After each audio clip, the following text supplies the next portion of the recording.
বাংলাদেশ সচিবালয়ের স্বাস্থ্য ও পরিবার কল্যাণ মন্ত্রী সর্দার মোহাম্মদ সাখাওয়াত হোসেনের সঙ্গে সৌজন্য সাক্ষাৎ করেছেন বাংলাদেশে নিযুক্ত ভারতীয় হাই কমিশনার দীনেশ ত্রিবেদী।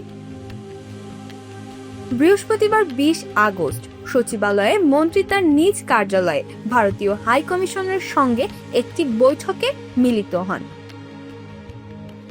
বৈঠক শেষে ভারতের কলকাতায় একটি হোটেলে অগ্নিকাণ্ডে 9 জন বাংলাদেশি নাগরিকের মৃত্যুতে গভীর শোক ও দুঃখ প্রকাশ করেন ভারতীয় হাই কমিশনার।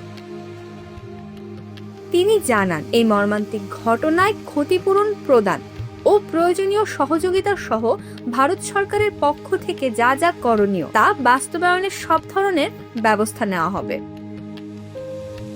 সাক্ষাৎ শেষে সাংবাদিকদের এক প্রশ্নের জবাবে স্বাস্থ্যমন্ত্রী সর্দার মোহাম্মদ সাখাওয়াত হোসেন বলে, এটি একেবারেই একটি সৌজন্য সাক্ষাৎ ছিল। প্রধানমন্ত্রী তারেক রহমানের আসন্ন ভারত সফর বিষয়ে তাদের মধ্যে কোনো আলোচনা হয়েছে কিনা জানতে চাইলে মন্ত্রী জানান, এই বিষয়ে কোনো আলোচনা হয়নি। তবে ভারতীয় হাই কমিশনার জানিয়েছেন, বাংলাদেশের প্রধানমন্ত্রীর ভারত সফরের জন্য নয়াদিল্লি অপেক্ষা করছে।